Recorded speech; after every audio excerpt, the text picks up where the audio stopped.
Ahí está. Dentro del grupo de patologías benignas o cambios benignos de la mama, tenemos los cambios o mastopatía fibroquística. Voy a escribir aquí.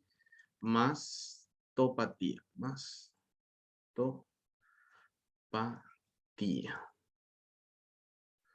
Sí, mastopatía fibroquística.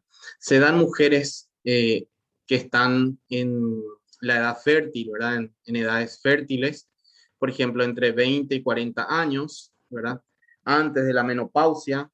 Es muy raro estas mastopatías fibroquísticas en mujeres que todavía no llegan a la adolescencia o en mujeres que ya sobrepasaron la menopausia, ¿verdad? O sea, en la posmenopausia.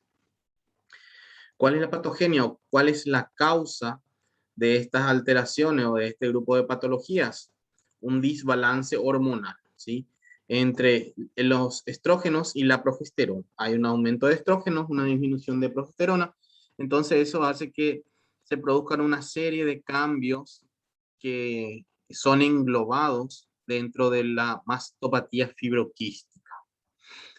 ¿Qué cambios, por ejemplo, ocurren o se engloban dentro de la mastopatía fibroquística? La fibrosis, ¿sí? Entonces vamos a observar fibrosis, vamos a observar formación de quistes, vamos a observar hiperplasia ductal. Esa hiperplasia puede ser una hiperplasia usual o sin atipia, voy a poner aquí SA, sin atipia, o puede ser una hiperplasia con atipia, también adenosis, y podemos agregar aquí metaplasia apócrina, ¿sí? Metaplasia apócrina, apócrina, ¿sí? Metaplasia apócrina. Entonces, macroscópicamente, ¿cómo va a ser una mama con cambios fibroquísticos? Ustedes saben que la glándula mamaria, ¿verdad? Macroscópicamente está compuesta de tejido adiposo, ¿sí? De grasa, y tejido conjuntivo que comprendería, digamos, el estroma de la glándula mamaria. Un momentito, voy a enchufar mi computadora.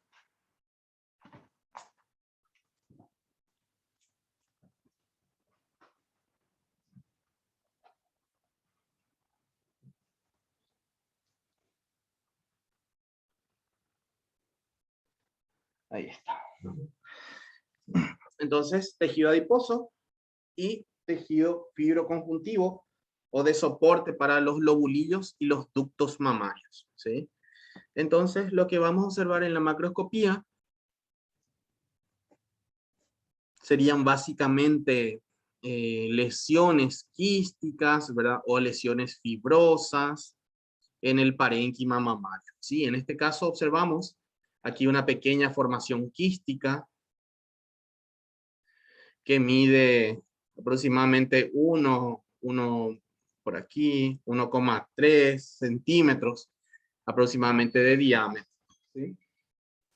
Entonces, vamos a observar una formación quística de unos 1,3 centímetros de diámetro. No siempre se va a observar de esta forma. A veces, si tiene un mayor componente fibroso, entonces se va a observar, no se va a observar el quiste, sino que se va a observar una zona de fibrosis. Microscópicamente, ¿qué es lo que nosotros vamos a observar? Vamos a observar en este caso los cambios o los componentes de la mastopatía fibroquística. ¿Y cuáles son esos componentes? Dijimos que se pueden observar quistes. Entonces tenemos aquí, estos son, está mi puntero aquí. Estos son los quistes, ¿sí? Son dilataciones en el estroma, ¿verdad? Esto es estroma mamario, esto es tejido adiposo, entonces dilataciones de los ductos aquí, y estas dilataciones tienen un epitelio, ¿verdad? Un epitelio cúbico correspondiente al epitelio ductal, ¿sí? De estos ductos. Entonces hay dilatación de los ductos, vemos aquí, también aquí, quistes, ¿sí? También aquí. Todas estas son formaciones quísticas que vamos a ir observando.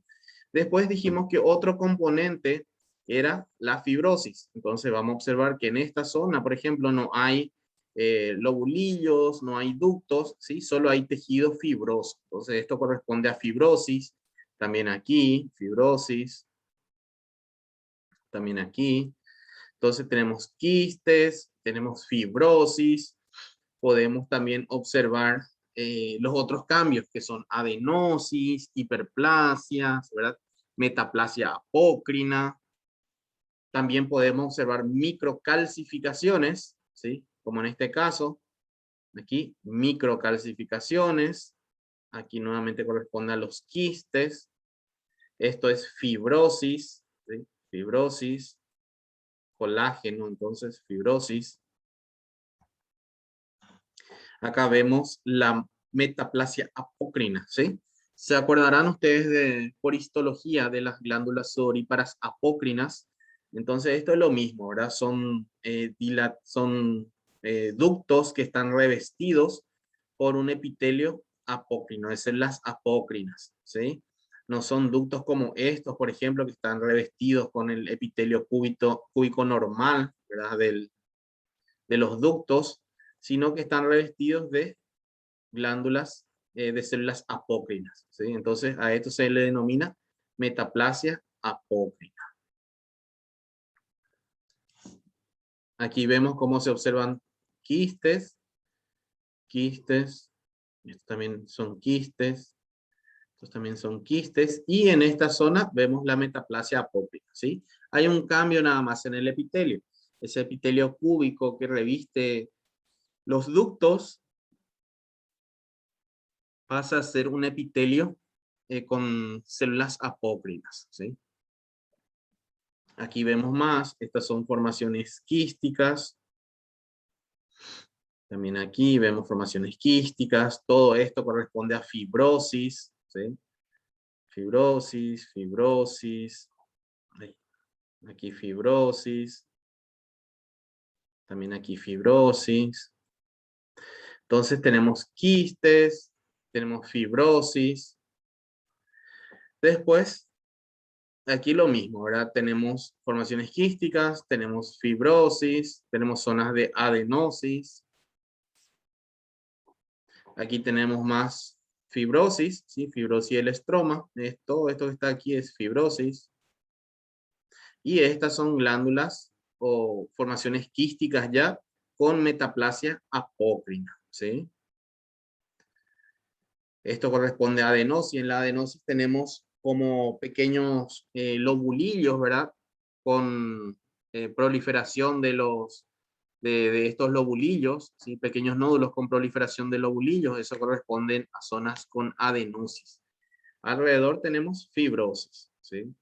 Y fibrosis, fibrosis. Entonces, todo esto corresponde a los cambios fibroquísticos o a los cambios de la mastopatía fibroquística, ¿sí? Teníamos quistes, teníamos fibrosis, teníamos adenosis, hiperplasias, metaplasia apócrina, ¿sí? Todos esos cambios están englobados en la mastopatía fibroquística. Y la mastopatía fibroquística es una de las lesiones benignas más comunes presentes en la mama. Continuamos. Aquí hay acinos normales. Estos son acinos normales, por ejemplo. Y estos son ya acinos con metaplasia apócrina. Ven que el epitelio es diferente. Aquí tiene células apócrinas, ¿sí? Un epitelio diferente. Todo esto es epitelio metaplásico, ¿sí? Aquí, aquí, aquí. Aquí en esta glándula, por ejemplo, hasta esta zona hay metaplasia, aquí todavía se conserva, esto todavía es el epitelio normal, ¿sí? Todavía el epitelio normal, pero aquí en esta zona ya está metaplasia, ya sufrió metaplasia, ¿sí? Aquí tenemos los quistes, ¿ven? Es bastante diferente si comparan aquí el epitelio normal de los ductos, que son estas células, ¿verdad? Junto con las células de la metaplasia apócrina, ¿sí? Estas células de la metaplasia apócrina son células más grandes, son células redondeadas, ¿verdad? Con citoplasma bien eosinófilo, que se van desprendiendo por decapitación, ¿sí? Se van desprendiendo célula por célula. Aquí nuevamente, aquí tenemos en un acino, ¿verdad? Entonces, toda esta zona que corresponde a un epitelio normal, y aquí esta otra zona que ya corresponde a un epitelio metaplásico, ¿sí? Metaplásico. Recordemos que todo esto se debe a trastornos hormonales, ¿sí? Trastornos hormonales. Entonces, epitelio metaplásico aquí y epitelio normal aquí, ¿sí? Esto va a terminar, esto va a reemplazarse completamente por este epitelio metaplásico con el correr de los tiempos. Otro componente de los cambios de mastopatía fibroquística eran la hiperplasia, ¿sí? La hiperplasia puede ser usual, o sea, sin atipia, o puede ser florida, metaplasia florida o metaplasia atípica, ¿sí? En el caso de la metaplasia florida y la metaplasia atípica, estas hiperplasias ya aumentan el riesgo de desarrollar con el tiempo cáncer de mama, ¿sí? La metaplasia florida, por ejemplo, la hiperplasia florida aumenta 1,5 a 2 veces el riesgo de desarrollar cáncer de mama, ¿sí?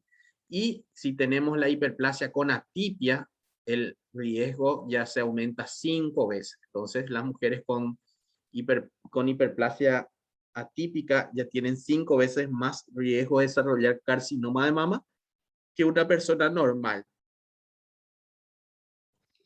Esto, la hiperplasia sin atipia o usual sería lo mismo que cuando nosotros en colon, por ejemplo, hablábamos de los pólipos hiperplásicos. ¿Se acuerdan? Los pólipos hiperplásicos no eran un factor de riesgo para el desarrollo de cáncer de mama. Entonces aquí la hiperplasia, ¿verdad? Sin atipia es lo mismo, no es un factor de riesgo. Sin embargo, la hiperplasia florida y la hiperplasia con atipia ya eran como el adenoma tubular, el adenoma velloso, ¿verdad? Donde el adenoma tubular ya representaba un mayor riesgo y el adenoma velloso mucho mayor riesgo para el desarrollo de cáncer de colon. Lo mismo aplicamos aquí. Hiperplasia sin atipia no es un factor de riesgo, sin embargo la hiperplasia florida y la hiperplasia con atipia sí, ¿verdad? En menor o mayor medida ya son factores de riesgo para el desarrollo de cáncer de mama.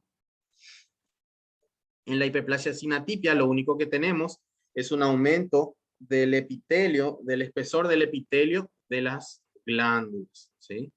Entonces vamos a ver aquí las glándulas que tienen un aumento en el número de células epiteliales, pero esas células epiteliales no presentan atipia, ¿sí? No presentan mitosis, no presentan pleomorfismo, nada de eso, ¿sí? Sin embargo, en la hiperplasia florida, nosotros ya vemos que estas luces que veíamos aquí en la hiperplasia sin atipia ya disminuyen bastante, ¿ven? Entonces hay un mayor aumento del número de células epiteliales, ¿sí? Hay mucha mayor cantidad de células epiteliales, disminución aquí en las luces, ¿sí? Fíjense cómo disminuyen el calibre de las luces, aumentan mucho más el número de células epiteliales. Entonces, por eso se le llama hiperplasia florida, ¿sí? Porque es como, tiene un aspecto de flor, ¿verdad? Y tienen muchas células epiteliales. Entonces, esto ya aumenta 1,5 a 2 veces el riesgo de desarrollo de cáncer de mama. Y la hiperplasia con atipia, donde ya tenemos atipia en las células epiteliales, esto ya aumenta 5 veces el riesgo para el desarrollo de cáncer de mama, ¿sí? Entonces aquí ya vemos células de diferentes tamaños, podemos ver mitosis, ¿sí? Podemos ver pleomorfismo, podemos ver células con núcleo hipercromático, como en este caso. Ven aquí las luces ya son irregulares, ¿sí? Las luces aquí ya son irregulares, no son como aquí, ¿sí? Entonces ya empieza a ver atipia. Todavía no se trata de un carcinoma, pero ya está allí en el borde, ¿sí? Y ya representa como les dije, eh, ya representa un mayor factor de riesgo para el desarrollo de cáncer de mama. Después, nosotros teníamos entonces la mastopatía o los cambios fibroquísticos, como el número 1, ¿sí?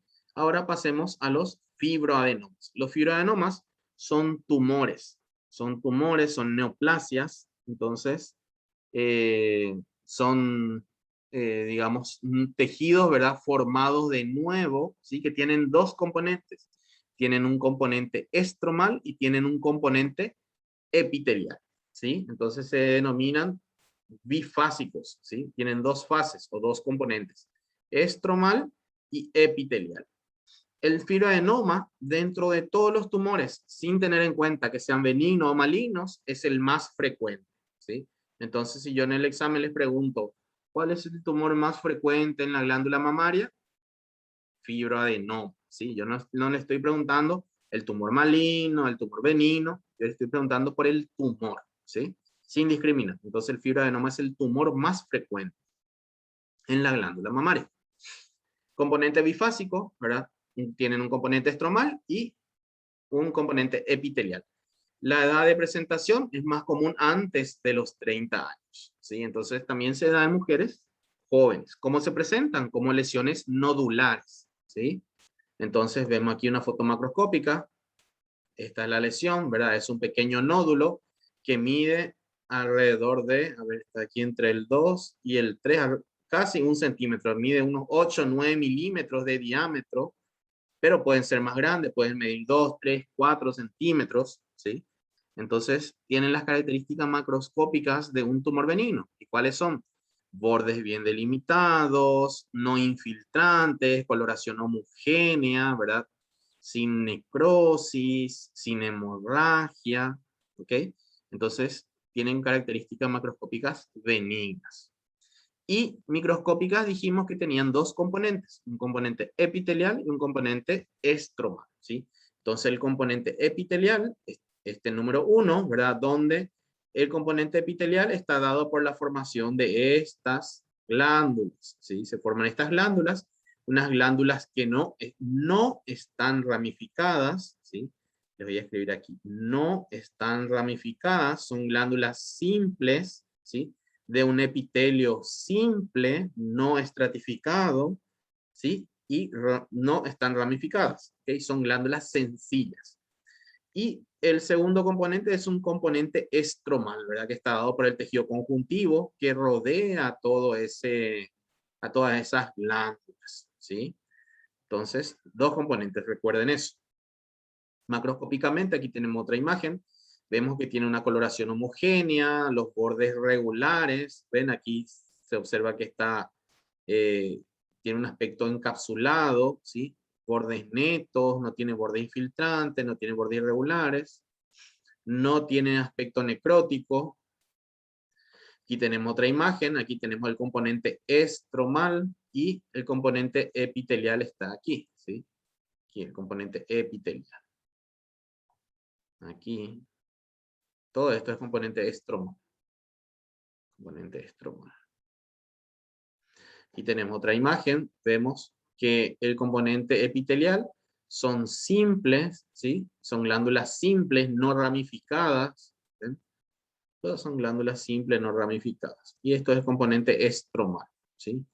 Entonces, este componente estromal junto con esas glándulas forman estos nódulos, ¿sí? Del fibroadenoma. Aquí tenemos otra imagen, componente estromal, componente epitelial. ¿Sí? Epitelial y estromal el otro. Aquí tenemos otra imagen, esto es componente estromal, esto es componente epitelial. ¿Sí? Epitelio simple, no estratificado, glándulas simples, no ramificadas. El tumor filodes es una variación del fibroadenoma. También se trata de formaciones tumorales, ¿verdad? Nodulares, pero el tumor filodes se puede dividir en filodes benigno y filodes maligno, ¿sí? El filodes benigno va a ser el de bajo grado de malignidad, ¿sí? Donde hay muy pocas posibilidades de que esto vaya a dar metástasis y de que invada estructuras vecinas, de que invada músculo, huesos, ¿verdad? De que se extienda.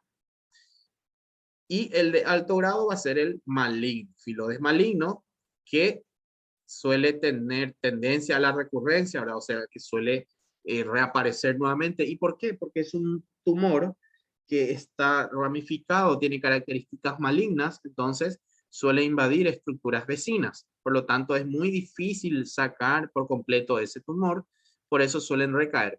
Y además presenta metástasis, ¿sí? Un 33% o un tercio de los casos presenta metástasis hematógena, ¿sí? Metástasis a través de la sangre.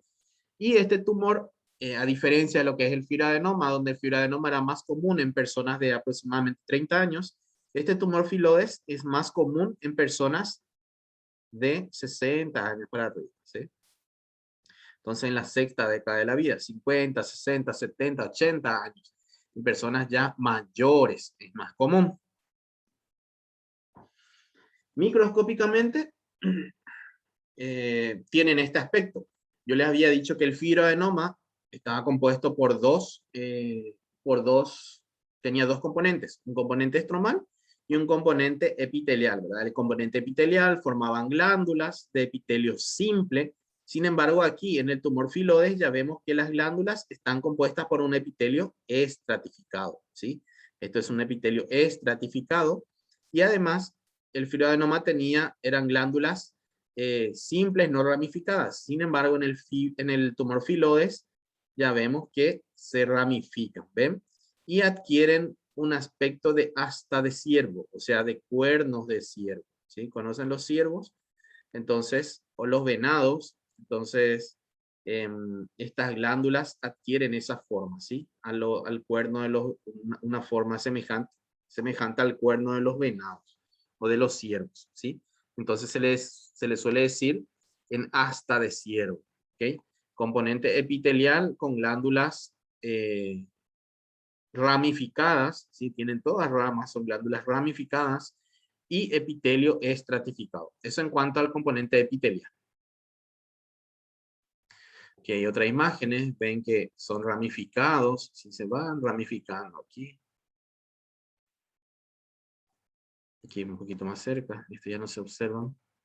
Aquí también, fíjense cómo presentan ramificaciones.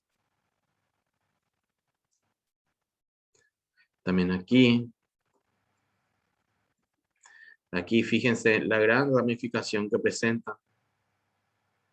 No son glándulas simples como en el fibroadenoma, sino que son glándulas bien ramificadas.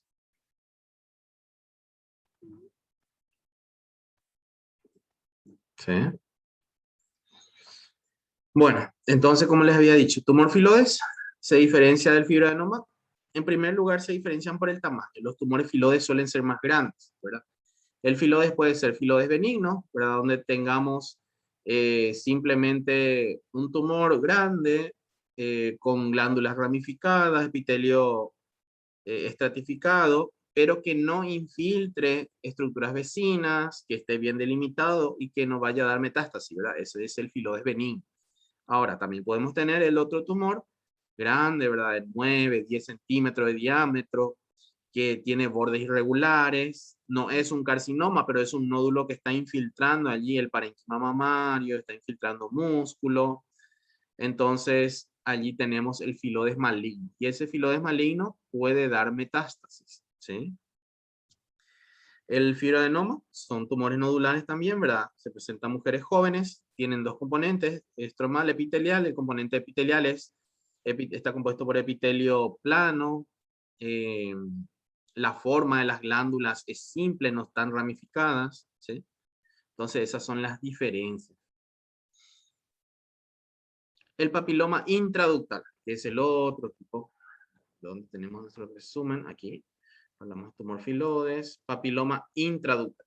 Es el otro tipo de lesión que se pueden observar en las mujeres, ¿verdad? Generalmente se observan en mujeres de edad avanzada, ¿sí? 60 años.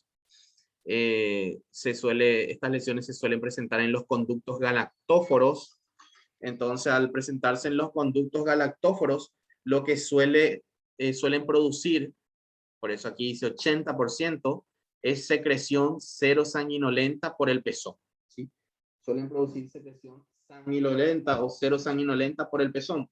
Y eso hace que se confunda el papiloma, o sea, clínicamente el papiloma intraductal con el carcinoma de mama. ¿Por qué? Porque el cáncer de mama suele también dar secreción por pezón. Eso es uno de los signos, sí, signos típicos del cáncer de mama. Secreción por pezón, ¿sí?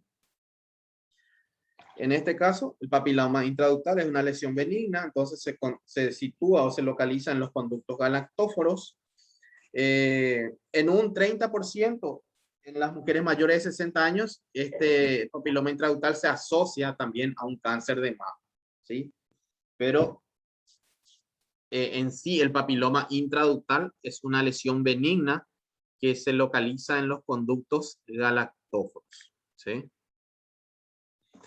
Entonces nosotros vamos a ver aquí, este es nuestro conducto galactóforo, esto que está aquí, y dentro de este conducto vamos a ver una proliferación, así como cuando hablamos de la vejiga, ¿verdad? Un tumor exofítico compuesto por papilas, ¿verdad? Con eje fibroconjuntivo o eje fibrovascular, que son estos, ¿verdad? Todos estos son ejes fibrovasculares. Un epitelio benigno, ¿verdad? Porque estamos hablando de un papiloma nada más, no de un carcinoma papilar. Si era un carcinoma papilar, el epitelio hubiese sido un epitelio atípico, maligno, ¿sí? Pero estamos hablando de un papiloma. Entonces, hablamos de una lesión de una neoplasia benigna. Entonces tenemos ejes fibrovasculares con un epitelio benigno, ¿sí? Entonces, esta tumoración aquí, este papiloma, se localiza dentro de los conductos galactóforos y es por eso que suelen presentar sangrado. Esto se suele ulcerar, puede lesionar aquí el epitelio y producir pequeños sangrados, ¿sí? Esos sangrados se van a exteriorizar por el pezón. Aquí tenemos otra imagen. Tenemos nuestro conducto galactóforo aquí, ¿verdad? Y nuestro papiloma aquí, nuestra lesión papilar, nuestro tumor papilar aquí, ¿sí? Pero un tumor benigno, recuerda. En la citología, entonces, ¿qué es lo primero que tenemos que hacer cuando tenemos una paciente que nos dice, que llega al consultorio, ¿verdad? Y nos dice, doctor, sale sangre por mi pezón. Entonces, ¿qué es lo más fácil que nosotros podemos hacer antes de biopsiarle, antes de realizarle una mamografía, antes de realizarle una ecografía, una tomografía? Lo más fácil que podemos hacer es agarrar una lámina, ¿verdad? Y tomar una muestra de esa secreción, ¿sí? Entonces tomamos una muestra, eso se colorea y se trata de determinar si hay células malignas, ¿sí? Si no hay células malignas es porque eso no es una patología maligna, ¿sí? Puede ser una patología inflamatoria, puede ser un papiloma, ¿sí? Y si hay células malignas, entonces es un carcinoma. ¿Entienden? Entonces aquí tenemos una imagen citológica. La citología en este caso va a ser la misma citología que nosotros habíamos practicado, ¿verdad? Cuando raspamos la lengua, la mejilla, extendimos por una lámina. Va a ser eso mismo vamos a hacer, ¿sí? Solo que la muestra va a ser la secreción que vaya saliendo por el pezón. Entonces se presiona un poco el pezón y con la lámina se recoge esa secreción que sale, ¿sí? Eso se deja secar y se colorea y se observa, ¿ok? Entonces, en este caso vemos que no se observan aquí células epiteliales malignas, todas son células benignas, ¿sí? Epiteliales evidentemente, porque estamos dentro de los conductos galactóforos, entonces van a haber células epiteliales, pero esas células epiteliales van a ser benignas. Y aquí tenemos la histología. Esto es el conducto galactóforo, ¿verdad? Por donde sale la leche, por donde sale la leche, ¿verdad? Y fuera de la glándula mamaria, ¿sí? Entonces aquí tenemos nuestro tumor, nuestro papiloma intraductal. ¿Sí? Esto es el papiloma intraductal.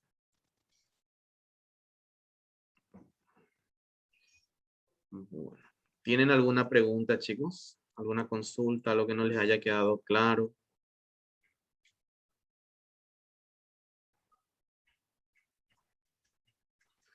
Entonces, dentro de todas las lesiones, ¿verdad? De la mama, nosotros tenemos el carcinoma, que son los tumores, ¿verdad? Malignos. Y después tenemos los tumores que son benignos, ¿sí? De entre todos ellos, lo más común es la mastopatía fibroquística, ¿sí? Lo más común. Ahora, cuando hablamos de tumor más común, es el fibroadenoma. ¿Por qué? Porque el fibroadenoma es una tumoración, causa una tumoración, es un tumor.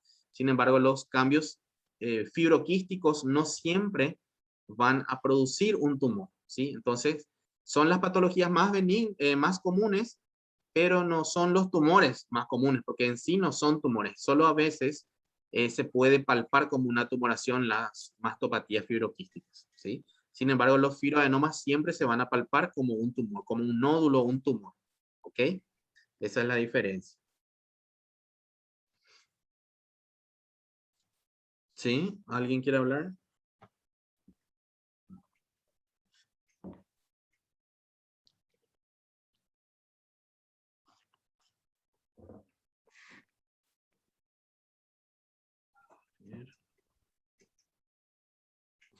¿Alguna pregunta, alguna duda que tengan?